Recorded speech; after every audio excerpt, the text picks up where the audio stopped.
Place à présent à notre invité de cette édition. Je vous l'ai dit en titre, il est noir et il n'aime pas le manioc. Gaston Kelman, parti en France il y a plusieurs années après ses études universitaires au Cameroun. Il a travaillé pendant 10 ans dans la commune d'agglomération de la ville nouvelle d'Evry et a réussi en 2009 à être nommé conseiller auprès du ministre de l'Immigration sous le gouvernement de Nicolas Sarkozy. Voici l'entretien portrait que nous avons réalisé avec cet intellectuel aux idées iconoclastes, auteur, je vous ai dit, de plusieurs ouvrages et qui aime bien dire qu'il est noir et il n'aime pas le manioc.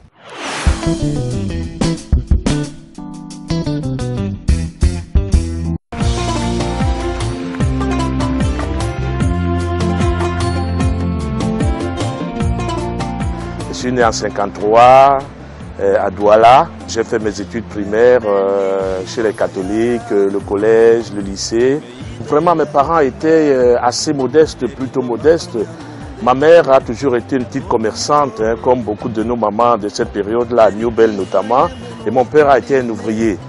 Mais ce qui est extraordinaire, c'est que justement, à cette époque-là et dans notre société, l'avenir de l'enfant n'était pas conditionné par le savoir de ses parents. On avait les géniteurs, effectivement des porteurs de morale, et après on avait les modèles dans l'intellect qui était, pour moi, ça a d'abord été un prêtre. C'est pourquoi l'une des dates les plus importantes de ma vie, c'est en 65 quand je rentre au petit séminaire de Bonepoupa. Je suis en faculté de lettres en 73, je pense, et lettres bilingues. J'ai choisi les lettres bilingues, et c'est à travers cela que je ferai une année un peu plus en Angleterre pour perfectionner mon anglais. Et je rentre au Cameroun, je termine ma licence bilingue et je me mets au travail. Je travaille à Sokopao. Quand on m'a demandé comment est-ce qu'un littéraire se retrouvait à faire du transit, c'est-à-dire du commercial, enfin le type qui m'embauchait, le monsieur qui m'embauchait, monsieur Ngwe, Apollinaire, je lui ai dit, écoutez monsieur Ngwe, j'ai été à l'école pour apprendre à apprendre. Et je pense que j'ai plus de possibilités à vous apporter satisfaction dans 2 mois, 3 mois, parce que j'aurai très facilement assimilé ce que vous voulez que je fasse et ce que vous attendez de moi. Donc après quelques années, je crois 5 années à Sokopao, j'avais envie de poursuivre. J'ai été pris de bougeotte et je suis allé, je suis reparti pour l'Europe et cette fois c'était la France. La France pour moi c'est un choix. Et c'est là justement, je pense que le migrant fait parfois une erreur. Au départ, c'est un choix individuel. Je ne suis pas parti porteur d'un peuple noir. Je suis parti parce que je voulais aller à la rencontre d'autres personnes comme individu. À partir de là, je suis, du fait que j'ai été dans un système français, j'étais déjà, je vais dire, culturellement très français. Je suis chrétien, je me nomme Gaston, j'ai été à l'école, j'ai une licence. En quoi est-ce que le fait d'arriver à Paris allait me modifier, me transformer en quelqu'un qui de chrétien devient animiste, de personne individuelle devient porteur d'une race? Je n'ai pas voulu m'enfermer dans cela. Ceux qui allaient être complexés, du côté des Blancs ou du côté des Noirs, j'avais toujours les ressources pour les mettre en place immédiatement. Mais par contre, la grande erreur que nous faisons parfois, dès que vous arrivez en France, on dit « Ah, vous les Noirs, vous êtes comme ça. Ah oui, c'est vrai, nous les Noirs, on est comme ça. » Bon, en partant du Cameroun, je n'étais pas un noir. J'étais quelqu'un qui avait un niveau d'études, qui avait un background. Alors à partir de là, je suis chargé de toute cette puissance qui me rattache à une ethnicité. Je suis chargé de cette puissance qui fait de moi le Camerounais, qui est porteur de fierté, qui est porteur d'élégance, qui est porteur de charme. Personne n'a réussi à me faire sortir de cette conviction que j'étais un individu porteur de valeurs. Donc quand quelqu'un voulait me dire, c'est vrai, vous les Noirs, je dis non, je ne suis pas un Noir, je suis Gaston Kelman. Et puis sachant aussi qu'on ne m'attendait pas, c'est moi qui ai choisi l'aventure. Je ne veux pas dire tout de suite après, aidez-moi, donnez-moi tout. Donc je suis parti, j'ai compris qu'on ne m'attendait pas et qu'avec ma licence bilingue, j'avais peu d'ouverture. Donc je me suis remis à l'école. Je me suis formé à l'urbanisme, surtout parce que je comptais revenir au Cameroun quand même, et que je me disais, ce art-là, je pense qu'on en a besoin. Voilà que je termine mes études, il me faut un stage. Et je demande un stage à la collectivité, à la mairie d'Evry. Et le maire me répond que oui, je peux avoir un stage, mais je ne serai pas payé. 2 mois après, je reçois un coup de fil le matin. Bonjour monsieur, c'est le secrétariat du directeur général. Est-ce que vous cherchez toujours un stage? Oui, vous pouvez passer quand vous voulez. J'arrive, je discute avec le directeur général. Après, je lui dis, écoutez, monsieur le directeur général, il faudrait quand même que je vous dise, je suis père de famille, j'ai des charges, je ne peux pas faire un stage, je ne suis pas rémunéré. Et je me souviendrai toujours, le monsieur me tape sur l'épaule et me dit, jeune homme, les questions d'intendance, on va s'en occuper. Et je vous assure que j'ai commencé stagiaire, mais comme cadre. J'étais bien payé. Et le stage, c'était 3 mois. Je fais mes 3 mois. La personne qui était mon directeur de stage est satisfaite par mon travail. Elle me demande, qu'est-ce que tu vas faire après Gaston? Je lui dis non, je ne sais pas. Elle me dit, bon écoute, moi je suis vraiment satisfait de ton travail. Est-ce que tu veux poursuivre? Je dis, bien entendu. Il dit au directeur, écoute, moi j'aimerais que Gaston continue. Le directeur dit, pas de problème si tu en es satisfait. On a fait ça 3 fois. Donc ça fait 9 mois que je suis là maintenant. Et quand on doit faire la 4e fois, le directeur me dit, bah, écoute Gaston, là ça va. Bon, je pense que vraiment si on a besoin d'un stagiaire, on en prendra un autre. Quelques jours avant la fin du stage, c'est le directeur qui me rappelle. Ben, monsieur Kelman, qu'est-ce que vous allez faire après? Je sais pas. Vous êtes de quelle nationalité? Camerounais. Ah, si vous aviez été sénégalais, c'était possible. Parce que nous avons des accords avec le Sénégal. Un fonctionnaire peut être sénégalais. Mais si vous voulez continuer, allez vous asseoir et continuer. Et voilà comment est-ce que j'avais été embauché. Quelques mois après, le directeur général m'appelle. Déjà, mon salaire me satisfaisait. Mais il me dit, écoutez, vous n'avez pas le droit d'être moins bien payé que vos camarades. Il appelle la directrice du personnel. Écoutez, monsieur Kelman, voilà, vous allez augmenter son indice, et tout cela. Ah ben j'ai dit, merci beaucoup, monsieur le président. J'ai dit, mais attendez, puisque vous êtes parti en si bon chemin, vous pouvez faire un petit rappel là derrière. Et il me fait le rappel. Et c'est mes premières vacances d'ailleurs au Cameroun, parce que là, j'avais un petit magot. Et nous avions vraiment, on nous a lâché la bride, on nous a laissé carte blanche pour que chacun circonscrive son secteur. Et comme j'étais directeur de l'observatoire, c'est-à-dire c'est moi qui devais orienter les élus, puisque c'était une structure institutionnelle, il fallait que je leur dise ce dont on avait besoin, est-ce que les écoles étaient suffisantes, est-ce qu'on aurait besoin de salles de classe dans les années qui venaient, parce que la ville nouvelle, c'est une ville en construction. Elle avait peut-être 5000 habitants, elle en a plus de 100 000 aujourd'hui en quelques années. Et moi, ce que j'ai choisi à l'époque, j'ai inventé un métier qui était celui d'urbaniste social. J'ai préféré, plutôt que de tracer le sol et puis les routes et tout, analyser la population. Périodiquement, je sortais ce qu'on appelait les cahiers de l'observatoire. Et ça a été la révolution dans toutes les zones d'ailleurs. Là, c'était plus la ville nouvelle, c'est toutes les zones qui avaient ces cahiers de l'observatoire. Et comme ça, on savait qui était la ville, que c'était que la ville nouvelle, comment s'implanter. Tous les décideurs s'intéressaient aux cahiers de l'observatoire. J'adhère par les idées, et il se trouve que comme par hasard, mes bienfaiteurs quand même aussi, ça a facilité les choses, sont des socialistes. Le maire, la commune est socialiste. Le maire, Jacques Guyard, évidemment, il est socialiste. Et puis, il m'intègre à toutes ces prises de décision parce que mon franc-parler est tel que quand je suis dans une réunion et que je dis, il me dit, Gaston, ce que tu as dit, j'aimerais que tu viennes, qu'on en parle. Voilà comment est-ce que je me retrouve militant, sympathisant, puis après militant. Et je me souviens, en effet, c'est, je crois, en 97-98, par là, que je prends vraiment une carte du Parti Socialiste. Mais ce qui va influencer très fortement ma carrière et mes convictions futures, c'est l'observatoire urbain, en fait. C'est pour cela que, généralement, c'est lui que je mentionne. Parce que, à faire mes analyses, à assister à toutes les réunions politiques, techniques, intellectuelles qui se passent dans le secteur, à commander des études, parfois d'ailleurs à d'autres cabinets, je vois l'idée qu'on a du noir en France. Et c'est là que la notion du noir commence à m'agacer. Ah oui, vous savez, ces gens aiment vivre ensemble. Ah, vous savez, et je commande des rapports qui disent des choses comme celle-ci. C'est vrai que pour les noirs, la polygamie est un facteur d'intégration en France. Je me dis, c'est quoi un noir? Il y a des milliers de professeurs, de cadres noirs, arabes, dans le Parti Socialiste. Mais quand on cherche un élu, on ne pense pas à eux. Et c'est vrai que j'ai ça là, comme on dit. Donc c'était très difficile à faire passer comme message. Sarkozy vient au pouvoir. Il nomme pour la première fois une ministre noire, des ministres arabes, et surtout il leur donne des fonctions qui ont du sens. Ce n'est pas le ministre de l'intégration, c'est le ministre de la justice. Et c'est vrai que, waouh, je me dis c'est pas mal. Je ne suis pas de droite, pas du tout, mais je suis appelé par le cabinet de Sarkozy. Je rencontre Guéant, je rencontre Guénaud, je rencontre tout ce monde-là. Monsieur Kelman, ça vous intéresserait de travailler avec nous? Je dis, pourquoi pas? Mon intelligence, c'est pour la France, c'est pas pour un parti. Et quand on me propose, c'est moi qui choisis le ministère de l'identité, qui est unique, que tout le monde est. Mais c'est là que je peux bosser. Ma problématique, elle est identitaire. C'est quoi l'identité? C'est quoi l'appartenance à un groupe? Est-ce que l'identité est figée ou bien elle est évolutive? Et la réponse est là. L'identité est évolutive et elle se nourrit de culture. Et l'identité, c'est un corpus culturel. Et la culture, c'est l'adaptabilité pure et simple à un espace. Il n'y a pas de culture originelle. Si je vais dans un pays et que je trouve que mes outils culturels du pays où j'étais, 13, je pense, et lettres bilingues, j'ai choisi les lettres bilingues, et c'est à travers cela que je ferai une année un peu plus en Angleterre pour perfectionner mon anglais. Et je rentre au Cameroun, je termine ma licence bilingue, et je me mets au travail. Je travaille à Sokopao. Quand on m'a demandé comment est-ce qu'un littéraire se retrouvait à faire du transit, c'est-à-dire du commercial, enfin le type qui m'embauchait, le monsieur qui m'embauchait, monsieur Ngoué, Apollinaire, je lui ai dit, écoutez monsieur Ngoué, j'ai été à l'école pour apprendre à apprendre.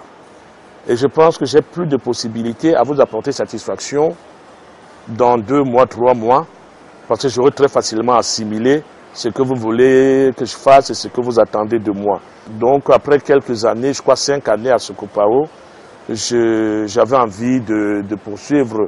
J'ai été pris de bougeotte et je suis allé, je suis reparti pour l'Europe et cette fois c'était la France. La France pour moi c'est un choix.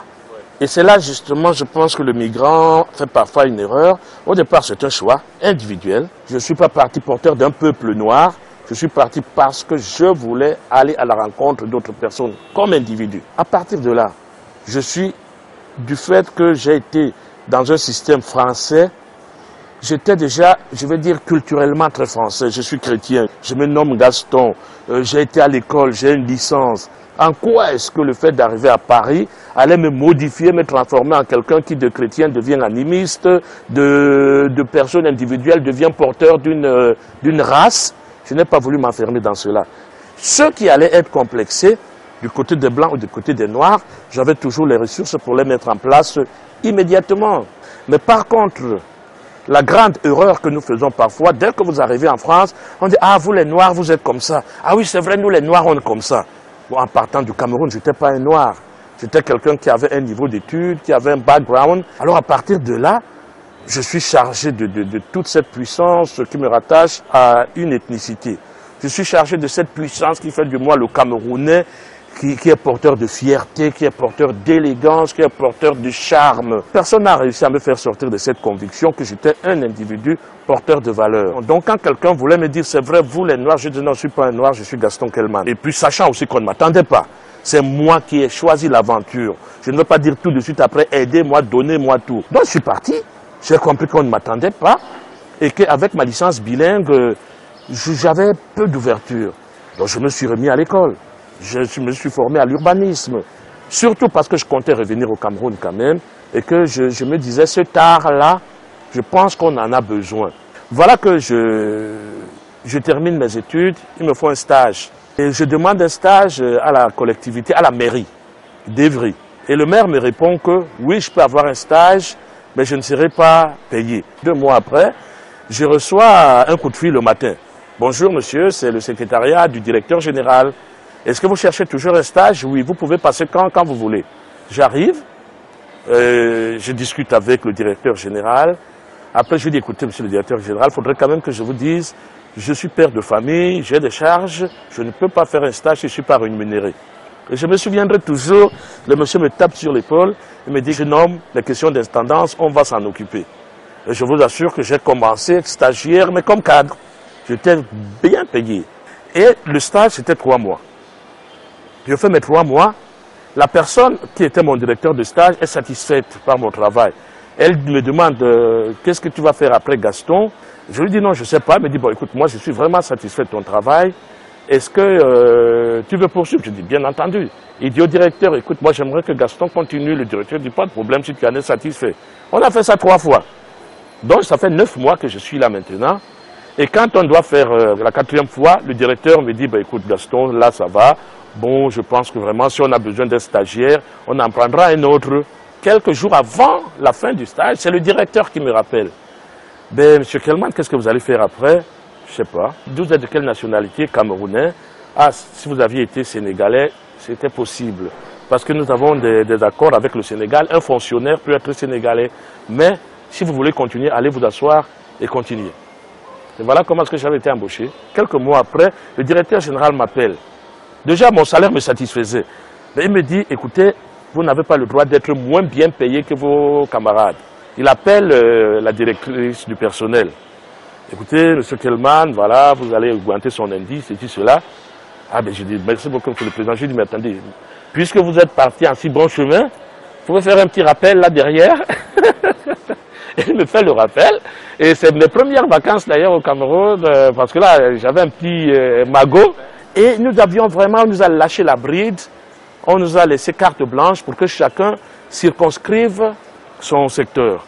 Et comme j'étais directeur de l'observatoire, c'est-à-dire c'est moi qui devais orienter les élus, puisque c'était une structure institutionnelle, il fallait que je leur dise ce dont on avait besoin. Est-ce que les écoles étaient suffisantes? Est-ce qu'on aurait besoin de salles de classe dans les années qui venaient? Parce que la ville nouvelle, c'est une ville en construction. Elle avait peut-être 5 000 habitants. Elle en a plus de 100 000 aujourd'hui en quelques années. Et moi, ce que j'ai choisi à l'époque, là, j'ai inventé un métier qui était celui d'urbaniste social. J'ai préféré, plutôt que de tracer le sol et puis les routes et tout, analyser la population. Périodiquement, je sortais ce qu'on appelait les cahiers de l'observatoire. Et ça a été la révolution dans toutes les zones d'ailleurs. Là, c'était plus la ville nouvelle, c'est toutes les zones qui avaient ces cahiers de l'observatoire. Et comme ça, on savait qui était la ville, que c'était que la ville nouvelle, comment s'implanter. Tous les décideurs s'intéressaient au cahier de l'observatoire. J'adhère par les idées et il se trouve que comme par hasard, mes bienfaiteurs quand même aussi, ça a facilité les choses, sont des socialistes. Le maire, la commune est socialiste. Le maire, Jacques Guyard, évidemment, il est socialiste. Et puis, il m'intègre à toutes ces prises de décision parce que mon franc-parler est tel que quand je suis dans une réunion et que je dis, il me dit, Gaston, ce que tu as dit, j'aimerais que tu viennes qu'on en parle. Voilà comment est-ce que je me retrouve militant, sympathisant, puis après militant. Et je me souviens, en effet, c'est, je crois, en 97-98, par là que je prends vraiment une carte du Parti socialiste. Mais ce qui va influencer très fortement ma carrière et mes convictions futures, c'est l'observatoire urbain, en fait. C'est pour cela que, généralement, c'est lui que je mentionne. Parce que, à faire mes analyses, à assister à toutes les réunions politiques, techniques, intellectuelles qui se passent dans le secteur, à commander des études, parfois d'ailleurs à d'autres cabinets, je vois l'idée qu'on a du noir en France. Et c'est là que la notion de noir commence à m'agacer. Ah oui, vous savez, ces gens aiment vivre ensemble. Ah, vous savez, et je commande un rapport qui dit des choses comme celle-ci. C'est vrai que pour les noirs, la polygamie est un facteur d'intégration en France. Je me dis, c'est quoi un noir? Il y a des milliers de professeurs, de cadres noirs, arabes, dans le Parti socialiste. Mais quand on cherche un élu, on ne pense pas à eux. Et c'est vrai que j'ai ça là, comme on dit. Donc c'était très difficile à faire passer comme message. Sarkozy vient au pouvoir. Il nomme pour la première fois une ministre noire, des ministres arabes, et surtout il leur donne des fonctions qui ont du sens. Ce n'est pas le ministre de l'intégration, c'est le ministre de la justice. Et c'est vrai que, waouh, je me dis c'est pas mal. Je ne suis pas de droite, pas du tout, mais je suis appelé par le cabinet de Sarkozy. Je rencontre Guéant, je rencontre Guénaud, je rencontre tout ce monde-là. Monsieur Kelman, ça vous intéresserait de travailler avec nous? Je dis, pourquoi pas? Mon intelligence, c'est pour la France, c'est pas pour un parti. Et quand on me propose, c'est moi qui choisis le ministère de l'identité, qui est unique, que tout le monde est. Mais c'est là que je peux bosser. Ma problématique, elle est identitaire. C'est quoi l'identité? C'est quoi l'appartenance à un groupe? Est-ce que l'identité est figée ou bien elle est évolutive? Et la réponse est là. L'identité est évolutive et elle se nourrit de culture. Et l'identité, c'est un corpus culturel. Et la culture, c'est l'adaptabilité pure et simple à un espace. Il n'y a pas de culture originelle. Si je vais dans un pays et que je trouve que mes outils culturels du pays où j'étais avant ne s'adaptent pas à l'espace où je suis, j'ai le devoir, l'obligation de les abandonner. Parce que sinon je vais vers la mort. Avant de partir en France, j'ai déjà un corpus d'identité qui me permet de me retrouver très facilement là-bas. Et les enfants qui naissent en France ne sont pas des petits Camerounais. Ils appartiennent à l'espace, même si, je veux dire, de par leur identité, leurs parents leur conservent l'identité camerounaise, la nationalité camerounaise, c'est tout simplement des petits Français parce qu'ils baignent dans un espace français. Leur accent, quand ils parlent, ils ont l'accent de quoi? De Marseille ou de Bourgogne ou de Bretagne. Ils n'ont pas l'accent Ewondo ou Bamileke ou Bassa. Ils n'ont pas l'accent de leurs parents. leur vision du monde est celle de leur âge. Amin Malouf disait, on est plus le fils de sa génération que de son père. Parce qu'évidemment, chacun de nous, quand le papa nous voit de oh là là, c'est quoi ce type-là? Vous ne ressemblez pas à votre père, vous ressemblez à votre camarade.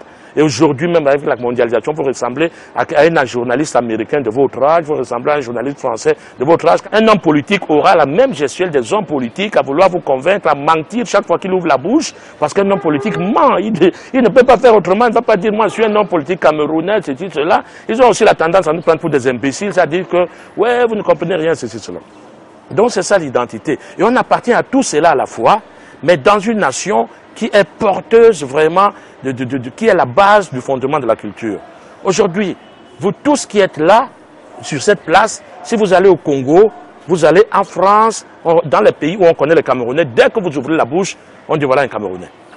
Et aujourd'hui, le Cameroun a atteint un niveau où, effectivement, l'identité nationale est tellement puissante que personne ne reconnaît plus le Bassa. Aujourd'hui, le Bamileke, les Wondo, personne ne reconnaît plus. Ni dans l'accent, parce que le fait de partager un espace commun, la langue, la même école, a fait que les accents régionaux ont disparu. Et l'identité camerounaise, elle est réelle aujourd'hui. Elle a surpassé les identités régionales. Un élément d'identification aussi, et c'est la langue, qu'il nous faut une langue, pas 38 langues. Il nous faut une langue. Tout le monde sait quelle est la meilleure.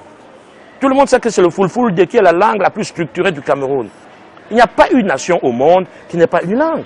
Ou quand elle en a deux ou trois, comme la Suisse ou le Luxembourg, tout le monde les parle. Tout le monde les parle. À l'époque, c'est le latin qui était comme le français aujourd'hui. Si nos enfants parlent le camfranglais, c'est parce qu'ils ont besoin d'une langue.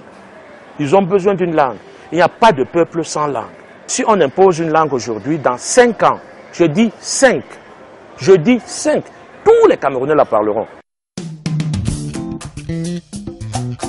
Je suis arrivé aujourd'hui à être écrivain, tout simplement parce que c'était une passion, mais aussi et surtout parce que j'avais vraiment la conviction profonde que je devais transmettre un message. Je n'ai jamais réussi à me censurer.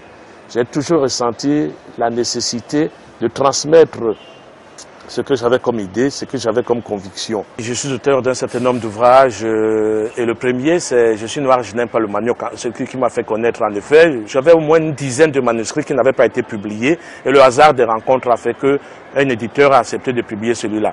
Et c'est là que je défends justement le fait que l'identité, c'est une appartenance, l'adaptabilité à un temps et à un lieu, hic et nunc, ici et maintenant. Je me souviens, un grand journaliste camerounais qui me demandait un jour, vous alors le Bourguignon, qu'est-ce que vous avez gardé de votre culture Bassa, camerounaise? Je lui dis, ce que j'ai gardé de ma culture camerounaise, c'est le christianisme et la langue française. Il me dit, mais c'est pas camerounais. Je lui dis, c'est mon père qui me les a transmis. Mes racines, c'est mon père. Nous sommes doués d'intelligence, nous sommes doués de force physique, nous sommes doués de sentiments, nous sommes doués de tout qui permet que la difficulté ne soit qu'une chose logique et à laquelle nous nous confrontons. Dès le berceau, le bébé, il faut qu'il fasse ceci, il faut qu'il fasse cela, il faut qu'il apprenne à marcher, il faut qu'il tombe. Donc la notion de difficulté n'a pas de sens, c'est tout simplement un parcours. Et effectivement, il peut y avoir des obstacles plus importants pour l'un que pour l'autre. J'ai rencontré quelques problèmes de racisme. Je ne suis jamais plaint parce que ma difficulté n'est pas surhumaine. Elle a une difficulté tout simplement spatiale, ponctuelle, et c'est à moi d'avoir les ressources pour en sortir.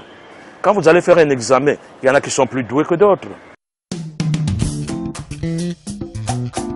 Je dis aux jeunes, ayez des idées, soyez créatifs, ne bouffez pas du prédigéré, n'acceptez pas toutes ces idées qu'on vous donne, les noirs ceci, les blancs cela. Allez dans la logique du fait que vous êtes des jeunes, que vous avez des idées, que vous avez la capacité, que le monde vous appartient.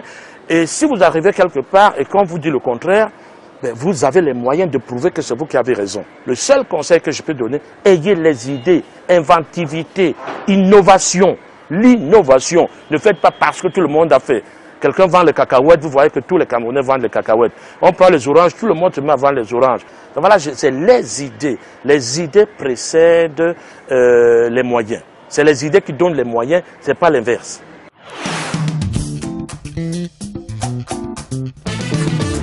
Gaston Kelman, nous venons de voir le portrait, j'aime le dire ainsi, que vous avez dressé de vous-même. quelles leçons vous tirez d'un parcours comme celui-là, le parcours d'urbaniste, le parcours de cinéaste et d'écrivain, enfin d'écrivain précisément? Je reviens toujours sur mes fondamentaux qui sont la foi. Voyez, la foi, ça paraît un gros mot, mais je pense que c'est ce dont on a besoin pour affronter la vie. Il faut y croire.